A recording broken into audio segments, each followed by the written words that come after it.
Hello, my name is Troy Epperson, and this is my website, oneononetrading.com.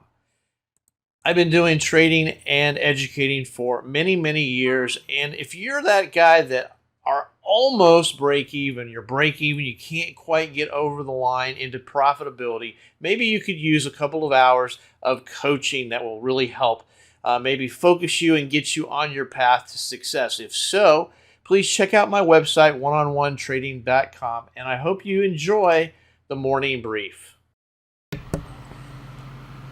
Hey, good morning, everybody. Welcome to the morning brief. Today is February 14th, Valentine's Day. So happy Valentine's Day. It's Tuesday, and we had CPI this morning. CPI month over month, CPI year over year, core CPI month over month. And you can see that these CPI month over month was as expected at 0.5. However, kind of interesting that the previous was substantially lower. So big increase, but was expected. CPI year over year was much bigger than expected, 6.4 versus 6.2. Core CPI also as expected, but higher than previous. So what does this mean? It means inflation is still going on, and it's still happening, and it's still getting worse. Therefore, what does that mean? That means that the Federal Reserve will continue to say that they're going to increase rates if inflation continues to go up. And we'll have to wait and see if they actually follow through with that.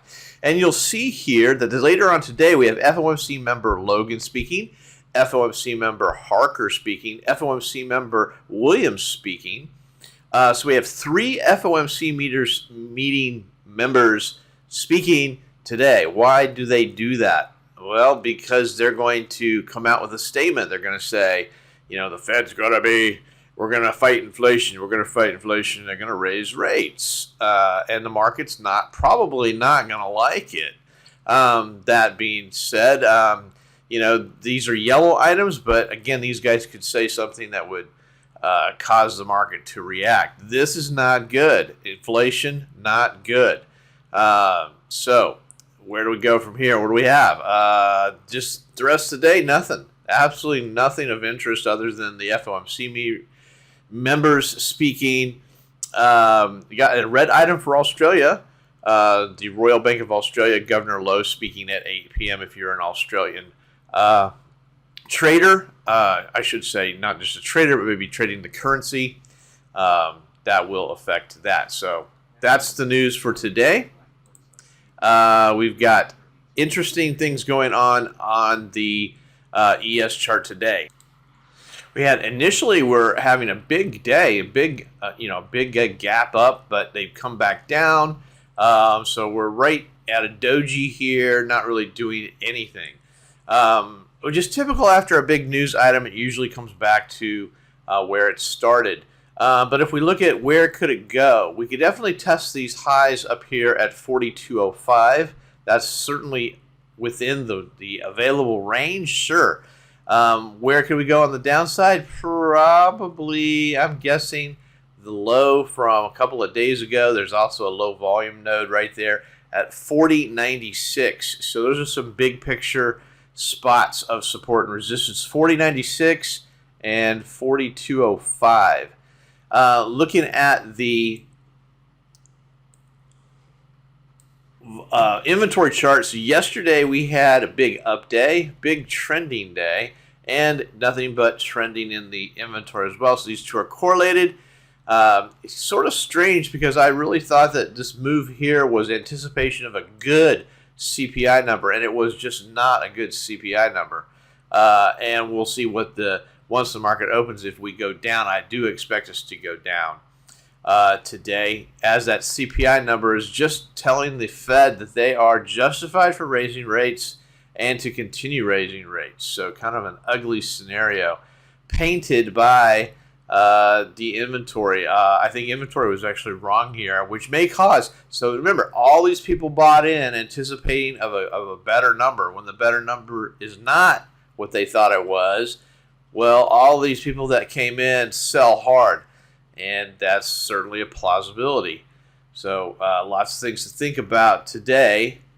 Looking at the intra-day chart here, let me get to the right chart. Make that a little bit bigger. Spread this out. You can see the gigantic movement of the news, the power of the news, 81.8650 to a low of 41.31. So about 57 S&P point spike. Very, very volatile, crazy.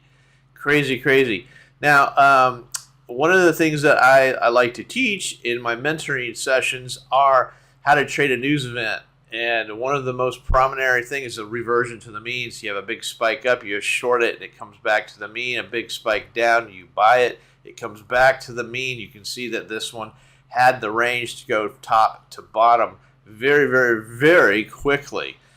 So if you are an adrenaline junkie and you want to see some of that, the crazy action, you could play post big news item. So where are we with support and resistance for today? You can see there's a big area of confluence right here in the middle, and that's kind of where price likes to hang out. So you've got a 41.47 to 41.52 band here of support resistance. Above it, 41.64, 41.80, and then up high, 41.96. On the downside, we have at the overnight low, there's a bunch of stuff going on here at 41.30, a little bit around 41.10. Scrunches a little bit down, right around 4100 is the other spot of interest. So there's your intraday numbers.